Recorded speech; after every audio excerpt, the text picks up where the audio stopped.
नमस्कार। आप सभी दिव्य आत्माओं को सप्रेम जय गुरुदेव।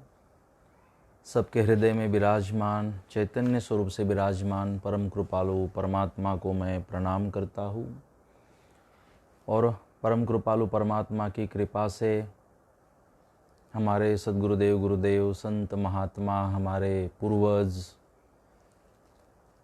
हमारे वडीलों की कृपा से आप सब लोग सुरक्षित होंगे, आप स्वस्थ होंगे और प्रसन्नतापूर्वक आप आपके समय को व्यतीत कर रहे होंगे, ऐसी मैं कामना करता हूँ। और मुझे विश्वास है कि इसी तरह से आप आपके समय का सदुपयोग करते हुए आप आपका जीवन व्यतीत कर रहे होंगे। परम कृपालु परमात्मा की कृपा है कि प्रतिदिन निरंतर हम सब एक दूसरे से मिल रहे हैं और ये 51 हमारा आज एपिसोड चल रहा है प्रवचन का। तो एक इतने दिन हमें 51 दिन हो गए। मराठी में भी 51 कहते हैं, गुजराती में 51 51। तो ऐसे इतने दिन हमें हो गए, पता ही नहीं चला कि इतने दिनों से हम एक दूसरे से मिल रहे हैं और बातें हमारी सबकी हो रही है। मुझे भी नहीं पता चला। और जो मैंने पहले सूत्र को लेकर कि मैंने ये शुरुआत की थी कि गो इनसाइड, कि हम बाहर जाने के लिए तो मनाही है, आउटसाइड के लिए तो मनाही है। तो इसलिए हमने कहा कि चलो गो इनसाइड, हम अंदर जाए, अपने भीतर प्रवेश करें। और वहाँ तो जाने की मनाही नहीं है और वहाँ जाने के लिए, भीतर जाने के लिए ही तो मनुष्य जन्म है। और जो भीतर जाता है वो भी तर जाता है। तो इसी को सूत्र बनाते हुए और जिन परिस्थितियों का निर्माण हुआ उन परिस्थितियों में भी हम अपने आप को सुरक्षित रखें, उन परिस्थितियों में भी हम निरंतर प्रसन्न रहे, आत्मबल को बढ़ाते रहे, मनोबल को बढ़ाते रहे। तो मैंने अब मीडिया में सुना भी और पढ़ा भी कि कोरोना की सबसे अच्छी दवाई है कि हम अपनी सेहत को अच्छी रखें, हम उन चीज़ों से बचें जो चीज़ें हमारे एनर्जी को ख़त्म करते हैं। तो अगर हम स्वस्थ हैं, अगर रोग प्रतिकारक शक्ति हमने अगर बढ़ाने की कोशिश की, तंदुरुस्त रहे, जैसे व्यायाम करे। अब बाहर जाना घूमना तो बंद है, लेकिन ज़रूरी नहीं है कि उसी से हमारी तबीयत ठीक रहती है। तो चलने से, जैसे मॉर्निंग वॉक है वगैरह वगैरह, तो इससे जो फ़ायदा मिलता है उसी फ़ायदे को देने वाले आसन भी है योगासन में। तो हम योगासन करें, हम प्राणायाम करें, हम जो भी इस तरह के व्यायाम हैं वो करते रहे, तंदुरुस्त रहे। हम वैसा ही अन्न ग्रहण करें इन दिनों की जो शरीर के लिए ठीक हो। जो कि जैसे हम मैदा का उपयोग ज़्यादा करते हैं भोजन में, जैसे कि पिज़्ज़ा का विरोध संतों ने नहीं किया, पिज़्ज़ा मैं भी खाता हूँ। ये ऐसी जो कुछ बातें हैं ना, इसमें मैदा का उपयोग ज़्यादा होता है। जैसे कि ब्रेड, मैदा से कुछ ऐसे ब्रेड बनते हैं पाव भाजी वाले वगैरह, जो भी मैदा का विरोध किया जाता है। और मैदा कोई पाप पुण्य वाली बात नहीं है, मैदा से कोई पाप नहीं होता। मैदा शरीर के लिए हेवी है, उसको हजम करना शरीर के लिए, हमारी आंतों के लिए बहुत हेवी वाला काम है।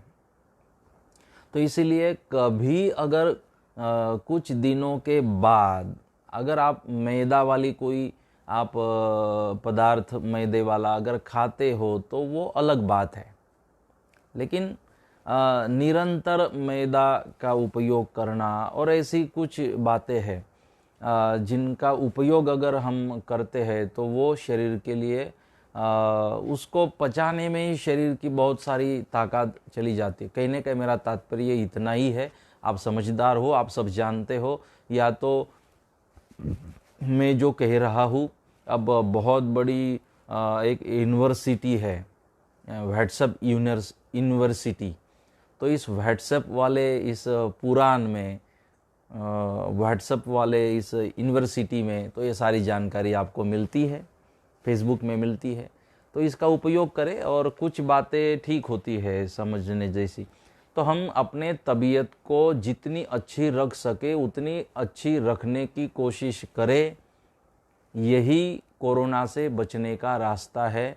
कोरोना और कुछ समय लेने वाला है, और हमें इस कोरोना से लड़ते हुए, रास्ता निकालते हुए हमें अपने जीवन को जीना है। क्योंकि लॉकडाउन का तो समय होता है, समय होगा, एक दिन लॉकडाउन खुलेगा, लेकिन कोरोना का प्रभाव मैं मानता हूँ और कुछ महीनों तक चलने वाला है। इसलिए पर्याय यही है, रास्ता यही है कि हम अपनी ऊर्जा को बढ़ाए, अपने आत्मबल मनोबल को बढ़ाए, और हम तंदुरुस्त रहे कोरोना से लड़ने के लिए। क्योंकि कब तक हम घर बैठकर कुछ नहीं कर पाएंगे, हमें बाहर तो जाना ही पड़ेगा, बाहर तो निकलना ही पड़ेगा, दुकान है, जॉब है, हमारी जिम्मेदारियां है, ये तो करना ही पड़ेगा। लेकिन इसको करते समय हमें अपनी तबीयत बहुत ज़रूरी है। तो तब कर पाओगे जब हमारी तबीयत ठीक है। तो कोरोना से बचने का रास्ता है हमारी उत्तम सेहत। जितनी सेहत ठीक होगी, कोरोना आपका कुछ नहीं बिगाड़ पाएगा। आज तक मैंने भी जो मेरे पढ़ने में आया, मैंने देखा कि कुछ लोगों को जिनको कोरोना पॉजिटिव था, लेकिन उनकी तबीयत अच्छी थी, उन्होंने अच्छी रखी थी अपनी तबीयत, तो कोरोना पॉजिटिव आने के बाद भी वो बहुत जल्दी उससे बाहर निकले कोरोना से। मेरे पास नाम के साथ ये सारी जानकारी है कि वो कोरोना पॉजिटिव आने के बाद भी उससे बाहर निकल पाए, क्योंकि उन्होंने अपनी तबीयत उस तरह से रखी और तबीयत का ध्यान रखा हुआ था, तो निकल आए बाहर। किसी संपर्क में आए होंगे तो कोरोना की इफ़ेक्ट हुई, लेकिन बाहर निकल गए, हो सकता है। तो कहने का मेरा ये है कि तन और मन, हमारा तन स्वस्थ रखे और हमारा मन स्वस्थ रखे। कोई आपका कुछ नहीं बिगाड़ सकता। जाको राखे साइया मार सके न कोई, बाल न बाका करी सके, चाहे जग बैरी होए चाहे कोरोना बैरी होए। ये कुछ नहीं हमारा बिगाड़ सकते। बस हम तबीयत संभाले, अपने मन को संभाले, मन से भी हम निगेटिव ना बने, और हमारे शरीर से भी हम कमज़ोर ना बने। तो इसका ध्यान रखें, कुछ हमारा नहीं बिगड़ सकता।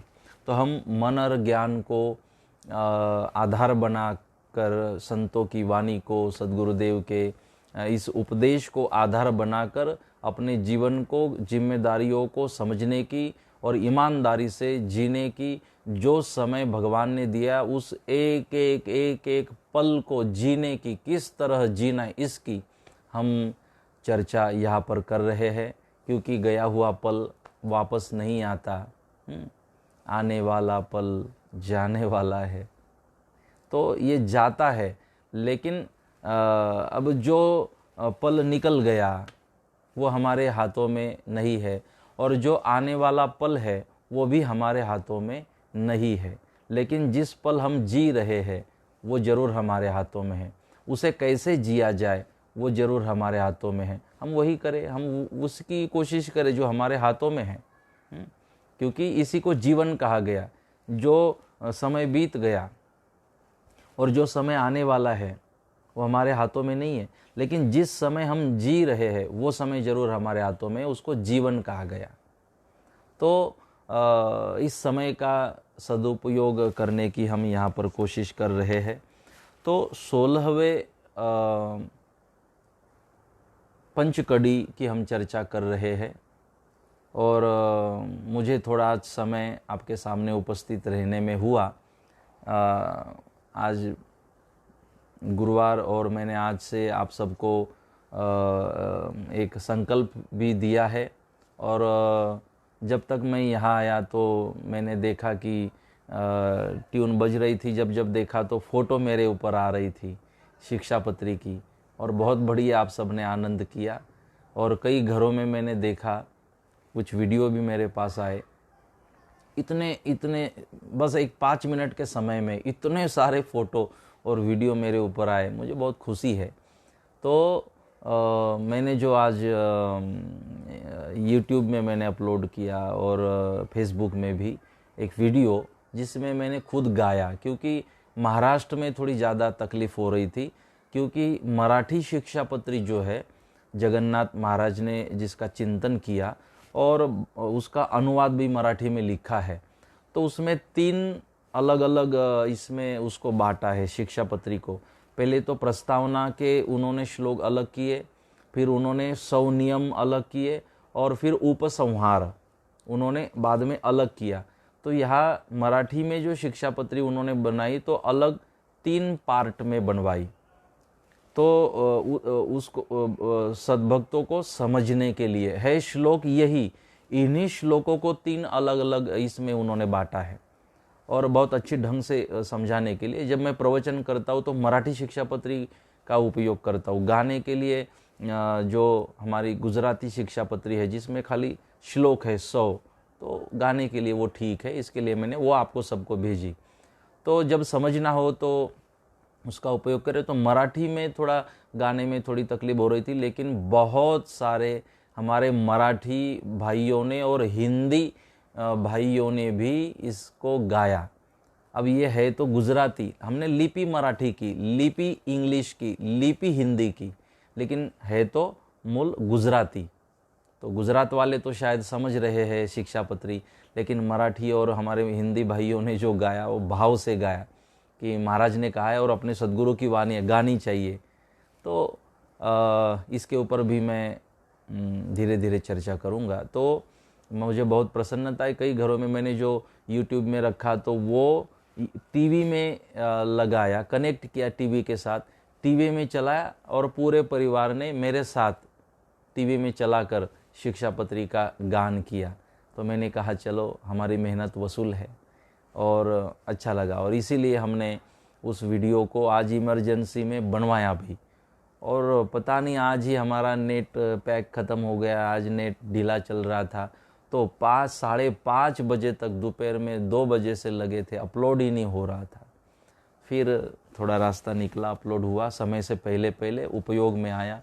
तो इसके लिए मैं आपका हृदय से बहुत धन्यवाद करता हूँ कि इतनी मैंने बात कही और आपने उस बात को माना। अभी हमारे पास 7 दिन बचे हैं, 8वां दिन, तो पूरे 8 दिन हमने रखे, लेकिन कहा सप्ताह, तो 8 दिन में अगर आप करते हो पूरा का पूरा तो अच्छी बात है।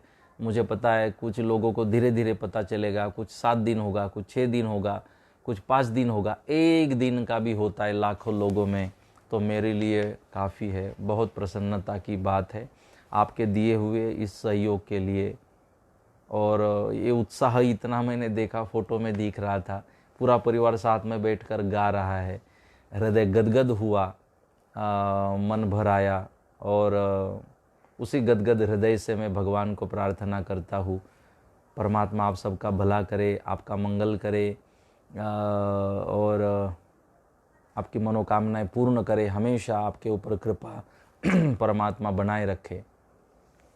मुझे पता है रामेश्वर विश्वकर्मा जी मध्य प्रदेश से है, 6 गाँव माखन, बरहानपुर से आगे 1 घंटा लगता है। हिंदी वालों को थोड़ी परेशानी हुई, मुझे पता है हिंदी वालों को, मराठी वालों को थोड़ी परेशानी होगी, लेकिन आप निरंतर इसे गाते रहिए। और इसको गाने में जहाँ जहाँ दिक्कत है मुझे आप मैसेज करें, मैं आपको जब तक आपकी दिक्कतें दूर नहीं होती आपको मार्गदर्शन करता रहूँगा।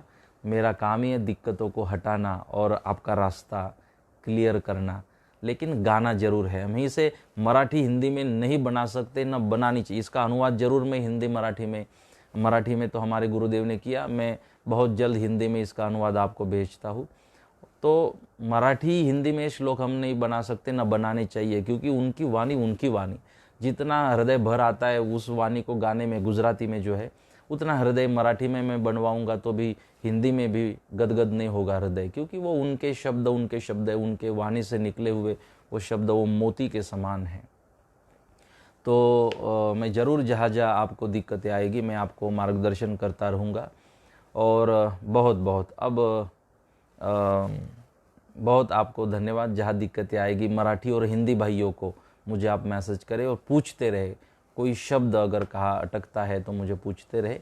और मैंने मराठी और हिंदी भाइयों के लिए भी खास मेरा एक बनवाया, क्योंकि यूट्यूब में था उसमें म्यूज़िक बहुत था, फिर समय ज़्यादा लगने वाला था, और फिर म्यूजिक चलेगा तब तक सब इधर उधर देखने वाले हैं, तो इसलिए मैंने म्यूजिक के बगैर का अपना एक वीडियो बनवाया कि आप देखें भी और दर्शन भी करें और आप मेरे साथ गा भी सके। इसके लिए मैंने वो सारी कोशिश की। तो बहुत बहुत हृदय से आप सबका धन्यवाद करता हुआ आइए हम पंचकड़ी का उच्चारण करते हैं। पंचकड़ी का अर्थघटन करने की कोशिश करते हैं। तो जो 16वीं हमारी पंचकड़ी है, तो उसके 2 पंक्ति हमने आपको समझाई। जेम तेम करीने आदरोवाद ब्रह्म ज्ञाने पाओ साक्षात। और इसे मैं स्मरण करूँ ना और नई बात याद आएगी। दूसरी पंक्ति का स्मरण करते, क्योंकि संतों का ज्ञान जो है रबर के जैसे होता है, जितना लंबा करो। दूसरी लाइन हमने कल चर्चा की, दया हृदया माही, कि जिसके हृदय में दया है, कुबुद्धि पर हरि, और जो कुबुद्धि का त्याग कर देता है, और हरिजन क्षमा सदा मन धरी, और जो क्षमा को सदा अपने मन को धारण करता है, जो दया भाव रखता है, जो क्षमाशील है, ऐसे सद्भक्तों के लक्षण सद्गुरुदेव हमें बता रहे हैं कि ऐसे जो सद्भक्त है, लक्षण बता रहे, ऐसे जिसमें आपको दिखाई देंगे वो संत है, वो गुरु है, वो शिष्य है, वो एक भक्त है भगवान का, उसको प्रणाम करो। और इसके प्रणाम का फल क्या है? भगवान के प्रणाम का फल। ऐसे व्यक्ति का आप पूजन करो, उसके पूजन का फल है परमात्मा का पूजन। हाँ, इसे में भगवान को आप देख लिया करो, क्योंकि यही तो सद्गुण है भगवान में, जिससे हम उसको भगवान कहते हैं। तो देखो, कई दिनों से मैं कोशिश कर रहा हूँ कि मेरे हर जो कृति होती है ना, उसमें एक मैसेज होता है, अगर समझते हो तो मैं अपने स्टेटस पर कुछ बच्चों के फ़ोटो रखवाता हूँ, छोटे बच्चों के, उनके वीडियो में अपने स्टेटस पर मैं रखता हूँ, क्योंकि मेरा अपना परिवार तो यही है, वसुधैव कुटुंबकम। ये मेरा अपना निजी परिवार तो कोई है नहीं, आप हो, सब वही मेरा परिवार है। आप ही हमारे माँ बाप हो, आप ही हमारा परिवार है। तो सब लोग अपने परिवार के बच्चों के वीडियो अपने स्टेटस पर रखते हैं ना, तो मैं अपने परिवार जो भी मेरे ऊपर आता है, और मैं स्मरण करता हूँ, कभी कभी कुछ वीडियोज़ या फ़ोटो रह जाते होंगे तो वो मेरी भूल है, मैं देख नहीं पाता या भूल जाता हूँ। लेकिन मैं कोशिश करता हूँ कि जो बच्चे भगवान का मंत्र बोल रहे हैं, और 15 सेकंड का ही स्टेटस में पूरा आता है, आप इसे याद रखें। पहले 30 सेकंड का आता था, 15 सेकंड का ही स्टेटस में आता है वीडियो अगर हो। तो मैं कोशिश करता हूँ, क्योंकि बच्चों को प्रेरणा मिले, और इसके कारण मुझे पता है बहुत सारे माँ बाप ने इसके लिए अपने बेटे को बिठाया और बेटे से बुलवाया। इसके लिए भी मैंने स्टेटस चालू किया कि मैं रखूँ, तो मुझे आनंद आता है, यही मेरा परिवार है, एक प्रोत्साहन मिलता है सबको। और कई लोगों ने मुझे उसके लिए थैंक यू भी कहा कि आपके स्टेटस पर आज आपने हमारे पोते की आज वीडियो रखी, फ़ोटो रखी, तो दादा दादी माँ बाप भी खुश, और हमें और क्या चाहिए कि आप लोग खुश रहे। तो उसमें मैं रखता हूँ। एक कारण ये मैंने आपको बताया कि फिर आप करते रहो, मैं स्टेटस पे उसका कोई अलग से मुझे खर्चा नहीं, अलग से समय नहीं लगता, वो मेरा वही परिवार है, तो मुझे भी आनंद आता है। दूसरा उसका कारण है कि ये जो छोटे बच्चे, एक बच्चों के आप देखते हो, अभी एक मैंने कुछ जो भी मैंने फ़ोटो रखे या तो जो वीडियो मैंने अपलोड किए अपने स्टेटस पर रखे, तो कई बच्चे होंगे, आपको समझ में भी नहीं आता होगा कि ये कौन सा मंत्र ये बोल रहा है, लेकिन वो मंत्र बोल रहा है, वो बेटी मंत्र बोल रही है, बोबले बोबले शब्दों में, तोतरे शब्दों में वो बोल रही है, लेकिन कितना भाव है, भगवान को भाव पसंद है। तो इसलिए मैं रखता हूँ कि देखिए कि कितना ये जो छोटे बच्चे होते, कितना निष्कलंक, कितना निर्दोष, कितने सरल, कितने सहज और कितने निष्कपट होते हैं। और आप चेहरे से उनकी प्रसन्नता को आप जानते हैं, देखते हो, तो कितना मन भर आता है, कितना हृदय। और वही तो भगवान है। ये जो बालक है, मैं क्यों ये बच्चों के फोटो अपने स्टेटस पर रखना पसंद करता हूँ, यही भगवान है। भगवान को हम मानते, तो भगवान में कौन से गुण हैं? तो भगवान में गुण है, भगवान निष्कपट है, भगवान के हृदय में दया है, भगवान के हृदय में भेद नहीं है, भगवान के हृदय में भ्रम नहीं है, भगवान किसी की चुगली नहीं करते, भगवान किसी में झगड़ा नहीं लगाते। यही तो सद्गुण है जिससे उसे हम भगवान समझते और पूछते हैं। तो यही तो सारी बातें बालक में होती है। बालक सब के प्रति प्रेम भाव, किसी के प्रति घृणा नहीं, किसी की निंदा नहीं, यही तो सारे गुण बालक में होते हैं। और बालक के दर्शन है भगवान के दर्शन। तो इसलिए छोटे बालक वैसे भी मुझे बहुत पसंद है, और इसलिए मैं बालकों का प्रमाण आप सबको देता हूँ कि यही तो भगवान है। जब आप आपके बालकों में भगवान के दर्शन करोगे, कृष्ण राम को देखोगे, विवेकानंद जी को देखोगे, तो बात बनेगी। और उनको समय दो, उनके साथ आप बात करते हो, उनको स्टोरी सुनाओ, यही भक्ति है, यही साधना, यही उपवास हो सकता है आपके लिए। कई लोग बोलते हैं हमसे महाराज शुगर है, दिक्कतें है, बहुत शरीर खराब रहता है, तो हम उपवास नहीं कर सकते। तो हमने कहा बच्चों को स्टोरी सुनाओ, बच्चों को कथा सुनाओ, आप पढ़ो, और आप समझकर अपने बच्चों को वो स्टोरी आप सुनाने की कोशिश करो। तो वो भी तो उपवास है, वो भी तो भक्ति, वो भी अनुष्ठान साधना है। क्योंकि उन छोटे बच्चों ने भगवान को नहीं देखा, उनको भूख लगती है तो मंदिर भगवान को प्रार्थना करने नहीं जाते, वो माँ बाप दादा दादी के पास जाते, घर में सबके पास जाते। आप भगवान हो उनके लिए, जब उनको तकलीफ पड़ती है ना, वो आपके पास आते हैं। तो छोटे बच्चे का जैसे स्वरूप है, जैसे उसका स्वभाव है, बस वैसे आप बन जाओ। ये भक्तों का लक्षण है, निष्कपट, निष्कलंक, निर्दोष, सहज, सरल। आपको एक बात बताऊं, जब छोटा बच्चा, अब मेरे स्टेटस में आप देखते होंगे, तो कई लोग मुझे पूछते ये कौन है, तो मैं आंसर देता हूँ बालक है, भगवान है। कभी मैंने नहीं कहा ये इस गांव का है, ये उस गांव का है, यहाँ का है, कभी नहीं कहा। मैंने कहा ये बालक है, मेरे भारत का बालक है।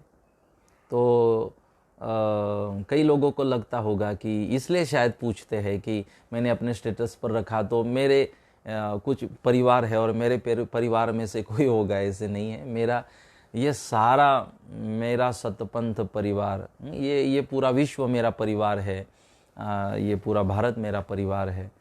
तो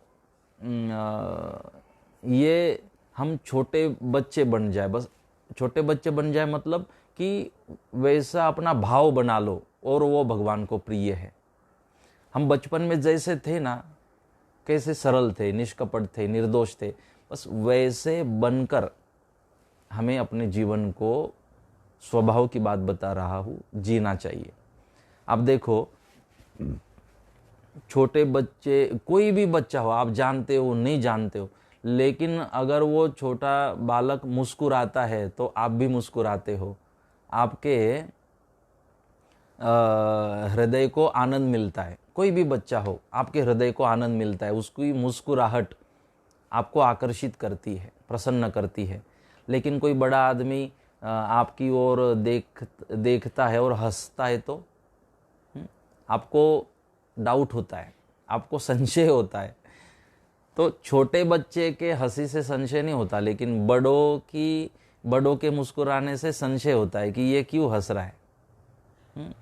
तो छोटे बच्चे की मुस्कुराहट से हमें संशय नहीं होता, बड़ों की मुस्कुराहट से संशय होता है। क्यों? क्योंकि छोटे बच्चे की जो हंसी है ना वो निर्दोष है, इसलिए संशय नहीं होता। और बड़ों की जो हंसी है उसमें थोड़ा दोष आ जाता है, इसलिए संशय होता है।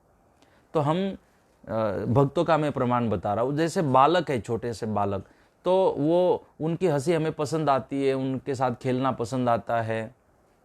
वो छोटे बच्चे हमें क्यों बहुत पसंद आते हैं? क्योंकि वो निर्दोष है, निष्कलंक है। तो हम ऐसा ही बनने की कोशिश करें तो हम भी सबको, भगवान को भी, गुरु को भी हम पसंद आ सकते हैं। तो इस तरह से अपने जीवन को बनाने की कोशिश करें, छोटे से बालक की तरह, निर्दोष, निष्कलंक, सहज, सरल, किसी के प्रति अभाव नहीं, किसी के प्रति कुभाव नहीं, किसी के प्रति दुर्बुद्धि नहीं, सबके प्रति समान भाव। उसके लिए कोई भगवान भी अलग नहीं है, उसके लिए कोई अलग संप्रदाय नहीं है, उसके लिए कोई अलग परिवार नहीं है, उसके लिए कोई अलग रहता ही नहीं है। वो भ्रम से परे है, वो द्वैत से परे है, वो दोषों से परे है, वो निंदा, चुगली, इन सब से परे है, अलग है बालक। तो बस उसी अवस्था को, ये भगवान की दी हुई अवस्था है, इसको हम भूल जाते हैं ना, इसीलिए जीवन में दुख, परेशानियां आती है जीवन में। ये हमारा मूल स्वभाव है, बचपन वाला, बालक में जो दिखाई देता है। तो उसी अवस्था को हमें प्राप्त करना है, भूलना नहीं है, तो हम सद्भक्त हो सकते हैं। तो ये सद्भक्तों के लक्षण है जो बालक में दिखते हैं। तो उसी अवस्था को, जैसा हम बीच में मैंने एक स्टोरी सुनाई थी आपको, एक फोटोग्राफर की स्टोरी सुनाई थी। एक छोटे बालक की फ़ोटो खींची, फिर वही बालक जब कारागृह में जाता है तो वो अपनी फ़ोटो को, बचपन वाली फ़ोटो को देखता है और पछताता है कि बचपन में मैं कैसे था और क्या से क्या बन गया, पछता रहा है। तो ये हमने सोचना चाहिए कि बचपन में मैं कैसे था और आज अब क्यों बदल रहा हूँ। नहीं, मैंने नहीं बदलना चाहिए। देखो, हम बदलते ही नहीं, इसलिए कीमत घटती है। अगर कीमत बढ़ानी हो तो बदलना मत।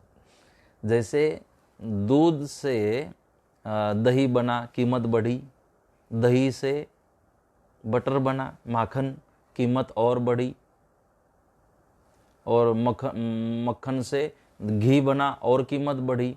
तो कीमत बढ़ती गई दूध की, घटती नहीं गई, बढ़ती गई। क्यों? क्योंकि दूध से दही बना, कल रंग नहीं बदला। दही से मक्खन बना, रंग नहीं बदला। और मक्खन से घी बना, रंग नहीं बदला।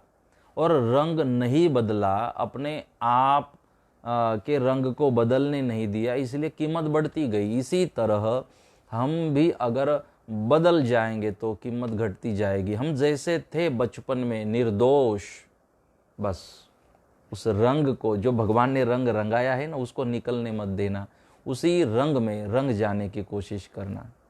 तो वो भक्तों का लक्षण है। तो हमने इस तरह से एक सद्भक्त बनने की कोशिश करनी चाहिए। सार वचन बोले सत्य संत, मुनिवरंतरमा वहाला भगवंत। सदगुरुदेव ने कहा, सार वचन बोले सत्य संत, कि जो सार जब बोलता है तो बोलते समय अर्थपूर्ण बोलता है, कि जिसका कोई अर्थ हो। ऐसा जो सार वचन, इसको कहते हैं सार वचन, कि जिसका कोई सार हो। नहीं तो कई बार ऐसे बोलते रहते हैं लोग कि उसका कोई अर्थ ही नहीं होता। 1 घंटा बोलने के बाद लोग बोलते कुछ समझ में ही नहीं आया, फिर हमारा बोलना तो व्यर्थ हो गया ना। न तो हमारी बातों को सुनने से उसे आनंद आया, न हमारी बातों को सुनने से उसे शांति मिली, न हमारी बातें उसकी समझ में आई। तो फिर इन बातों को मतलब क्या हुआ? ये तो बात तो है, बातों का क्या? फिर ये बातें तो कुछ मायने नहीं रखती। तो जब हम बोले तो बोलने के नियम है। हमने फैजपुर मंदिर में भी, आप जैसे प्रवेश करोगे तो बोर्ड लिखा हुआ है मंदिर में, निज मंदिर में, आप दर्शन करने आते हो तो एक बोर्ड लिखा है कि मराठी में लिखा है कि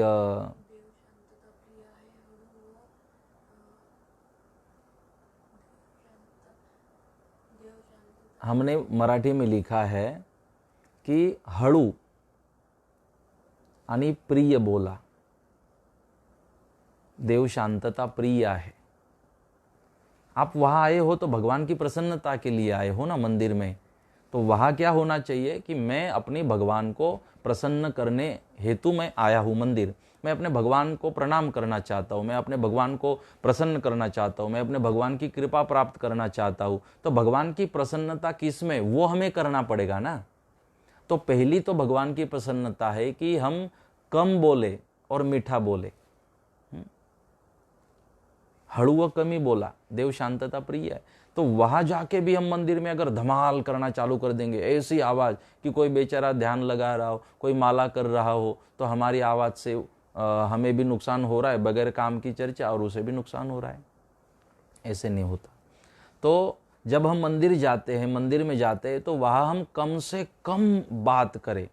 आपने शिक्षापत्री आज पढ़ी, तो शिक्षापत्री में भी वचन एक दिया हुआ है, बहुत बढ़िया बढ़िया वचन है इसमें। बस उन नियमों का पालन करना है, जीवन का निर्माण हो जाएगा, एक अच्छा जीवन हमारा बन सकता है उन नियमों का अगर हम पालन करते हैं। तो उसमें आपने शिक्षापत्री में पढ़ा होगा कि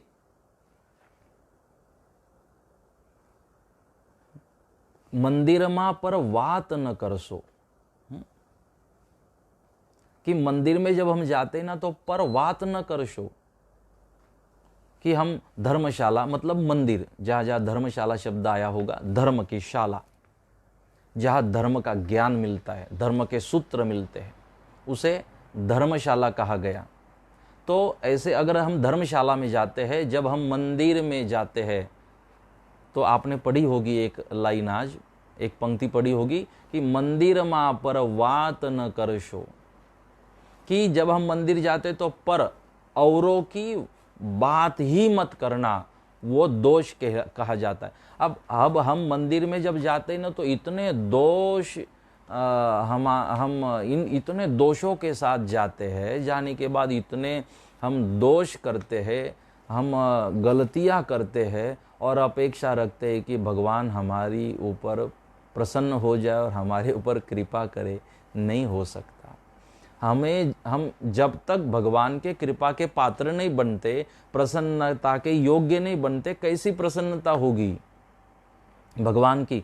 तो भगवान की प्रसन्नता के सूत्र है कि हम जब मंदिर दर्शन करने जाए, किसी भी मंदिर में दर्शन करने जाए, तो कम से कम बात करें मंदिरों में, और जब बात करे तो पर वात न करशो, औरों की संसार की बात तो करिए ही मत।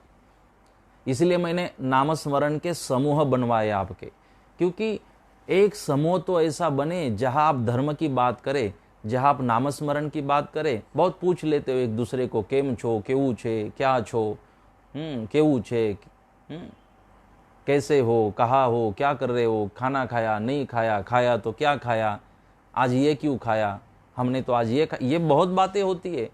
कसे आहात, कुठे आहात, काय करतात, आज काय जेवण केलं, आज वांग्याची भाजी, बहुत तीखी तीखी स्पाइसी, आज सेव सब्जी, टमाटा सेव सब्जी। ये बातें तो बहुत होती है ना। इसके लिए व्हाट्सएप समूह भी बहुत बनाए हुए होते हैं हमारे, लेकिन एक समूह तो ऐसा बने, एक व्हाट्सएप समूह, एक ग्रुप ऐसा भी तो बने जिसमें हम एक दूसरे को कह दो, आज हमारी माला हमने की, आज हमारी माला की सेवा। इसलिए मैंने आपको साधक शब्द का उपयोग किया है, मैंने समूह शब्द का उपयोग किया है, मैंने सेवा शब्द का उपयोग किया है, क्योंकि मैं पहले सोचता हूँ, फिर कोशिश करता हूँ कि बोलूँ, शब्दों का प्रयोग करूँ। इसलिए शायद आपको वो मीठे लगते हैं और आप मेरे शब्दों को पसंद करते हो, क्योंकि मैं कोशिश करता हूँ पहले सोचूं फिर बोलूं। तो ऐसा भी तो एक नामस्मरण का समूह हम बनाएं जिसमें हम धर्म की चर्चा करें, ज्ञान की चर्चा करें, उसमें संसार की चर्चा ना हो, उसमें किसी की शादी की चर्चा ना हो, उसमें किसी की संतान की चर्चा ना हो, उसमें किसी की दोष की चर्चा ना हो। एक समूह ऐसा बने, व्हाट्सएप समूह हमारा, बनाइए। आप व्हाट्सएप का उपयोग करिए, आप फेसबुक का उपयोग करिए, आप ट्विटर का उपयोग करिए, आप यूट्यूब का उपयोग करिए, आप इंस्टाग्राम का आप उपयोग करिए, टिकटॉक का मत करिए। आप इनका उपयोग करिए, मुझे कोई इससे टिकटॉक का करना वो करिए, मैं कौन होता हूँ इन चीज़ों से आपको रोकने के लिए। लेकिन एक अधिकार मेरा होता है, आप कौन सा ये सोशल मीडिया यूज़ करो वो आपका अधिकार है, लेकिन मेरा अधिकार है कैसा यूज़ करो ये बताने का मेरा अधिकार है। तो उसमें वो उपयोग कर रहे हो उसका, लेकिन कुछ तो हमारे समूह ऐसे बने, कुछ तो हमारे फ्रेंड ऐसे हो जो फ्रेंड नामस्मरण के बारे में हमें पूछे, भाई आज हमारी माला हो गई, क्या आपकी माला हुई, बाकी है, ऐसा भी तो पूछे। आज हमने योगासन किया, आपने किया नहीं किया, आज मैंने प्राणायाम किया, बहुत आनंद आया, आप भी करिए, करते हो नहीं करते हो, इसका भी तो एक समूह बनाए, इसकी भी तो चर्चा करें जीवन में। नहीं तो बात ये हो जाती है कि जैसे मैं अमेरिका गया, मैं नाम के साथ बताता हूँ आपको। अमेरिका हम गए सेंट लुइस, तो वहाँ सेंट लुइस में हमारे एक विट्ठल बापा करके है, विट्ठल भाई। तो विट्ठल भाई हमने एक एड्रेस बताया और उनको कहा कि इस एड्रेस पर हमें इस मोटल में जाना है। वहाँ हमारे वेमार के हमारे वेमार करजन के पास में जो वेमार है, तो वेमार के हमारे कुछ भाविक सतपंथ के अनुयायी वहाँ रहते हैं, चंपाबेन और उनके घर वाले जो है नाम मुझे याद नहीं। तो उनके वहाँ मैंने जाना था। इनको कहा कि बोले हम तो वहाँ जाते आते रहते हैं और हमें वो जगह पता है। मैं बोला हमें ले जाओ। तो विट्ठल भाई उनकी कार में हमें सेंट लुइस में ही अमेरिका में उनके घर ले गए। जब उन्होंने देखा मेरे साथ विट्ठल भाई को, विट्ठल भाई ने देखा अरे ये तो हम परिवार को इनको सबको जानते हैं, जय गुरुदेव हुआ। फिर हुआ कि अरे हम तो एक ही संप्रदाय से हैं, हम सतपंथ से हैं। और मैंने कहा आप एक दूसरे को जानते हो? बोले हाँ हम तो महाराज जी एक दूसरे को जानते, बहुत अच्छी तरह जानते। यहाँ तो जो इंडियन करके और उसमें भी इंडियन गुजराती, जब यहाँ पे कोई प्रोग्राम होता है तो एक एज अ गुजराती हम इंडियन गुजराती करके हम इकट्ठा होते हैं, इकट्ठा नवरात्रि हो, जन्माष्टमी हो, हम सारे फेस्टिवल तो साथ में मनाते हैं। गुजराती गुजरात से आए हैं, इस पहचान से हम सब साथ में रहते, एक दूसरे को बहुत अच्छी तरह जानते। कितनी बार मैं इनकी मोटल में आए, ये हमारी शॉप में आए, ये सारी बातें इनकी हुई। मैंने कहा एक दूसरे को कब से जानते हो? बोले महाराज 15-16 साल हो गए हम एक दूसरे को जानते, ज़्यादा होंगे पर कम नहीं। तो मैंने कहा आप 15-16 सालों से एक दूसरे को जानते हो, सेंट लुइस में अमेरिका में रहते हो, और एक दूसरे को इतने सालों में आपने कभी एक दूसरे से आपको जानते हो, लेकिन आपको पता नहीं है कि सतपंथी है, आप दोनों एक ही संप्रदाय से? बोले नहीं। तो मैंने कहा 16 सालों में 15-16 साल हो गए, 16 साल हो गए, आप मिल रहे हो एक दूसरे को फेस्टिवल में, साल में 6, 7, 8, 15 बार मिलते होंगे इतने सालों से, लेकिन आपने बात ही नहीं की होगी ना कभी धर्म की, संप्रदाय की, अपनी अपने मान्यताओं की आपने कभी चर्चा ही नहीं की होगी, तत्व ज्ञान की, कि आप कौन से तत्व ज्ञान में मानते हो, नियमों में मानते हो, आप किस संप्रदाय को फॉलो करते हो, कौन से विचारों को आप फॉलो करते हो, आपने चर्चा की नहीं होगी। इतने सालों से मिल तो रहे हो, लेकिन केम छो में केवू छे और जमी लीधू के नहीं, आजे छाछ पीधी की नहीं, राब पीधी की नहीं, इसमें समय गया होगा ना आपका। भाई 15 सालों में कभी 1 मिनट के लिए धर्म की भी तो चर्चा कर लेते, धर्म की बात कर लेते, तो मेरे आने से पहले ही एक दूसरे को आप जानते। ऐसे तो जान ही रहे थे, लेकिन हम एक ही संप्रदाय को फॉलो करते हैं, एक ही विचारधारा को हम फॉलो करते हैं, ये आप बहुत जल्दी समझ जाते। तो ये सारी बातें मेरे अनुभव की है।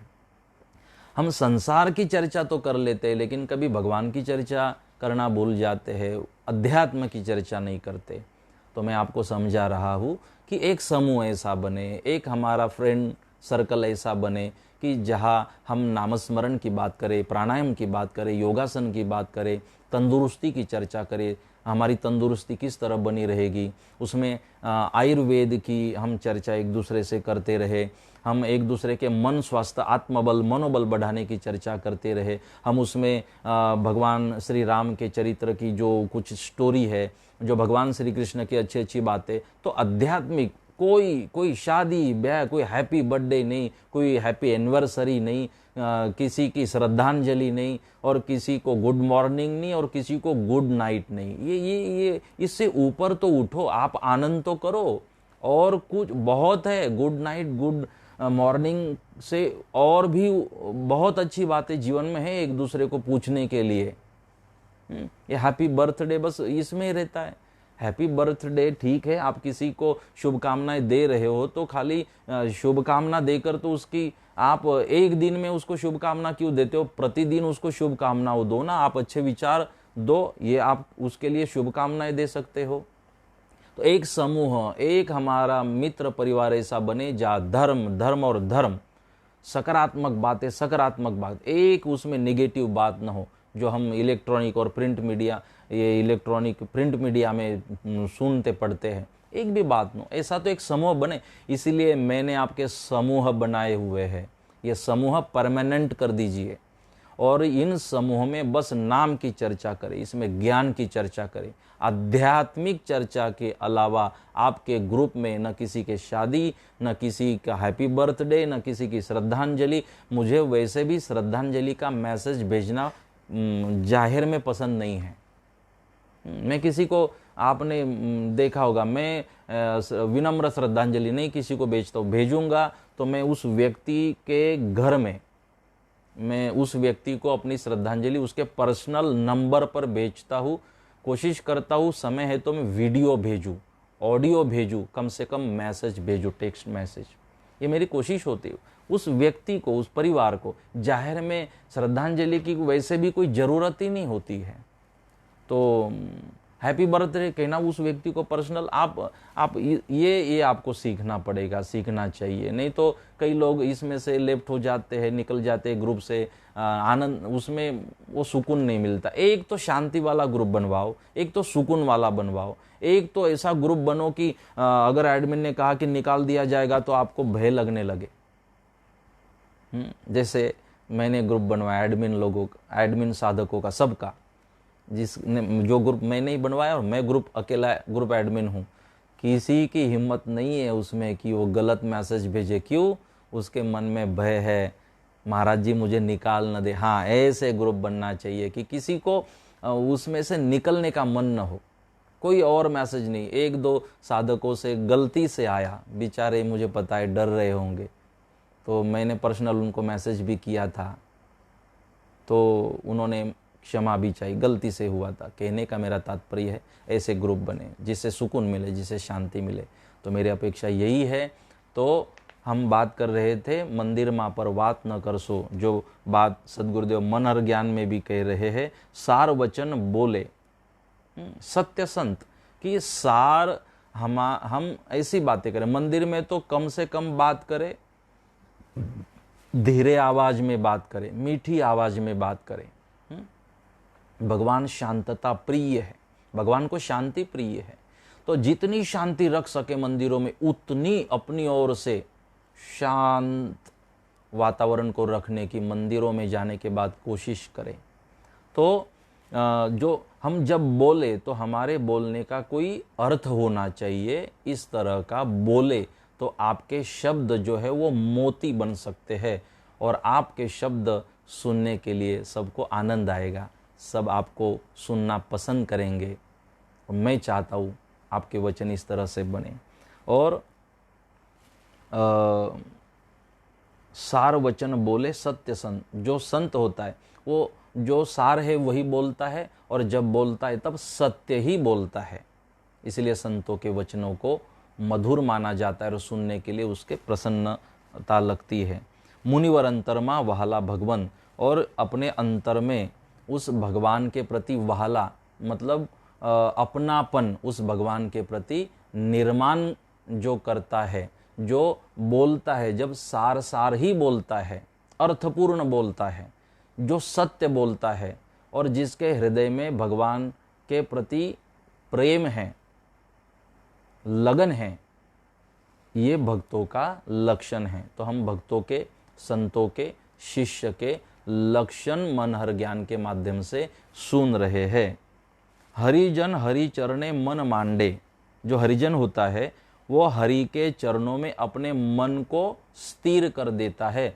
तो जिसने अपने मन को भगवान के श्री चरणों में स्थिर कर दिया है और भगवान के श्री चरणों में अपने मन को व्यस्त करने के कारण, वहाँ सौंप देने के कारण, जो अपने मन में किसी की निंदा को नहीं सोचता, किसी की बारे में गलत नहीं सोचता, वो भक्त का लक्षण है कि जिसने अपने चंचल मन को भगवान के चरणों में स्थिर कर दिया। अब मन को समय ही नहीं है कि वो किसी की निंदा करे, चुगली करे।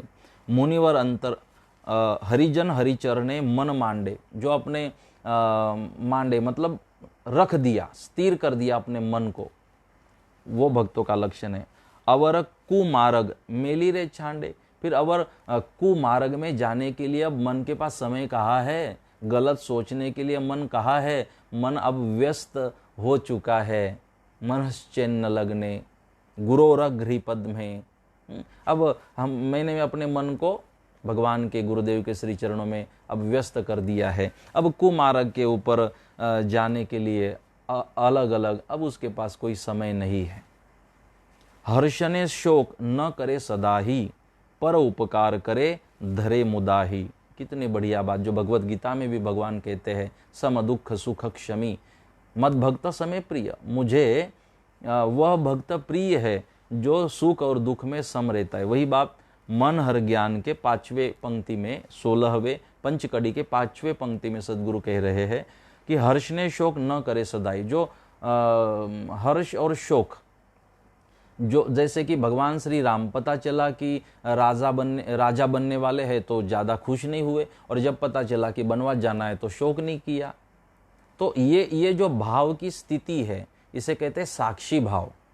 तो इसी तरह हम साक्षी भाव को प्राप्त करें कि हर्ष ने शोक न करे सदाई, जो अति उत्साहित नहीं हो जाता है और कभी वो ज़्यादा किसी कुछ शोक नहीं करता है, जो दुख में भी और सुख में भी जो सम रहता है, ये साक्षी भाव है। तो ये साक्षी भाव जिसके हृदय में है, स्वभाव में है, वो भक्त का, शिष्य का लक्षण है। पर उपकार करे धरे मुदाही, और जो पर उपकार करते रहते हैं और विनम्रता को धारण करते हैं, उसका अभिमान नहीं आने देते, ये भक्तों का लक्षण है। तो 16वें पंचकड़ी का श्लोक है, दोहा। पर उपकारी परमार्थी अने हरिजन तेनु नाम, काम क्रोध व्यापे नहीं निर्मल बुद्धि तमाम। परोपकारी परमार्थी भक्तों के लक्षण बता रहे 16वें श्लोक में, पंचकड़ी में। परोपकारी परमार्थी, जो पर उपकारी है, जो परमार्थी है, अने हरिजन तेनु नाम, उसे हमने हरिजन, भक्तों के, भगवान के भक्त, गुरु के शिष्य, उनको समझना चाहिए, जो परोपकारी और परमार्थी है। काम क्रोध व्यापे नहीं, और जिनको काम और क्रोध ने व्यापा नहीं है, काम क्रोध में जो वश नहीं हुए हैं, और निर्मल बुद्धि तमाम, और जिनकी बुद्धि तमाम निर्मल है, निर्दोष है, बुद्धि में कोई किसी के प्रति अभाव नहीं है, द्वेष नहीं है, किसी के प्रति शत्रुत्व बुद्धि में नहीं है, ये भक्तों का लक्षण सद्गुरुदेव इस मनहर ज्ञान के 16वें पंचकड़ी में बता रहे हैं। तो परोपकार करे धरे मुदाही, जो परोपकार करते रहते हैं लेकिन उसका अभिमान आने नहीं देते, जिसको काम क्रोध ने व्यापने नहीं दिया, जिसके इसके बंधन में जो नहीं अटके, और जो निर्मल है, जिनकी बुद्धि निर्मल है, निर्दोष है, तो ऐसे ये सारे सद्भक्तों के लक्षण हैं। तो बस ऐसा बनने की हम कोशिश करें। कल 17वें पंचकड़ी का आधार बनाकर मैं आपके साथ बात करने की कोशिश करूंगा। आज के लिए बस इतना काफ़ी है। आपको हृदय से प्रणाम करता हुआ, बहुत बहुत आप सबका धन्यवाद करता हुआ, और मैं चाहूँगा कि 28-29 तारीख तक मैं आगे 4 से 5 दिन का अपना अलग से एक शेड्यूल मैं बना रहा हूँ, जिसके चलते मैं फेसबुक, ट्विटर, व्हाट्सएप, इन सारी चीज़ों से मेरा नेटवर्क 4 से 5 दिनों के लिए पूरा बंद रहेगा। न मेरा वाईफाई चालू होगा, न मेरा नेटवर्क चालू होगा, न कभी मेरा मोबाइल आपको ऑनलाइन दिखेगा व्हाट्सएप में या तो फेसबुक में। तो अपने लिए मैं कुछ करना चाहता हूँ, समय देना चाहता हूँ। इसके लिए 4-5 दिन बीच में हम प्रवचन को विश्राम देंगे, ताकि आप लोग भी फिर इस समय की जो सीरियल आपकी लॉस हो रही है उस सीरियल का भी आनंद ले सके। 4-5 दिन के लिए 28 तारीख के बाद में 28 तारीख को शायद मैं डिक्लेयर कर सकता हूँ कि कौन से दिनों में हम विश्राम लेंगे। 4 से 5 दिन वापस फिर हम कंटिन्यू करेंगे। मुझे भी आपके बगैर तो मैं रह नहीं सकता, फिर आपके सामने मैं उपस्थित रहूँगा। 28 तारीख तक तो अब मैंने ये आपको एक जिम्मेदारी दी है, जो सेवा दी है, तो निरंतर मुझे तो आपके साथ बना रहना पड़ेगा, बना रहना चाहिए, बना रहूँगा। तो बहुत बहुत धन्यवाद आप सबको। आज के लिए बस इतना ही। और मैं आप सबका धन्यवाद करता हूँ। आप सबको बहुत बहुत थैंक यू कि आपने शिक्षापत्री का आज से पठन शुरू किया और लोगों को इसके बारे में आप जानकारी दे। और देखो, मैं आप सबको जो चाहिए वो मैं अपनी ओर से दे रहा हूँ। वीडियो की मांग आई, मैंने वीडियो भी बनवाया, मैंने PDF भी बनवाई। हमारे पास किताब नहीं है, जा नहीं सकती, तो मैंने PDF हिंदी में, अंग्रेजी में, गुजराती में उसको अलग अलग से बनवाया, ठीक से बनवाया। मैंने कहा नहीं, उसका टाइप बड़ा करो, उसका फॉन्ट बड़ा करो, पढ़ने में आसानी होनी चाहिए। मेरी ओर से मैंने बहुत कोशिश की, बैनर बनवाया, डिज़ाइन बनवाया। नामस्मरण के लिए मैं कोशिश कर रहा हूँ। इतने 250 समूह है, 250 समूह को मैं आशीर्वाद भेज रहा हूँ, जिनका पूर्ण होता है संकल्प, उनको 7-8 मिनट 5 मिनट का ऑडियो भी भेजने की कोशिश कर रहा हूँ। तो मेरी कोशिश है कि आप भी मेरे साथ जुड़े। आप तो कर ही रहे हो, और लोग भी करें। इसके लिए आप भी अपनी ओर से उसे भेजते रहो, PDF फाइल भेजो, ये जानकारी भेजो, और आप उनसे भी करवाओ, क्योंकि हम तो करते हैं, करवाने का भी अलग आशीर्वाद भगवान हमको देता है। तो इसीलिए आप करते रहे। जो YouTube चैनल है जनार्दन महाराज नाम से, उस YouTube चैनल को अगर आपने सब्सक्राइब न किया हो तो YouTube चैनल पर जाए। आज जिस चैनल पर आपने देखा होगा YouTube चैनल पर मेरा जो वीडियो मैंने अपलोड किया, उसी चैनल पर आप जाए, उसे सब्सक्राइब करें, क्योंकि नए नए वीडियो मैं उसमें जो रखता हूँ तो आपको फिर जानकारी मिलती रहेगी। जो ये प्रवचन फेसबुक में चलते हैं, इसे आप शेयर करते रहिए। और धर्म प्रचार, अच्छे विचारों के प्रचार के सहभागी आप भी सब बने। आपको हृदय से मैं धन्यवाद करता हूँ। आप सुरक्षित रहे, व्यवस्थित रहे, तबीयत का ध्यान रखें। कोरोना को हम तब ही हरा सकते हैं जब अपनी सेहत हम अच्छी रखने में कामयाब बनते हैं। यही दवाई है, यही औषधि है, और यही कोरोना के ऊपर का सॉल्यूशन है, पर्याय। आपको बहुत आज के लिए समय देने के लिए बहुत बहुत आपको धन्यवाद करता हुआ, कल मिलेंगे वापस। पहले 7:30 बजे शिक्षापत्री का पाठ होगा, और बाद में 8 बजे प्रवचन का आप सबको लाभ होगा। तब तक के लिए आप सबको सप्रेम जय गुरुदेव, और आज के लिए आप सबको शुभ रात्रि।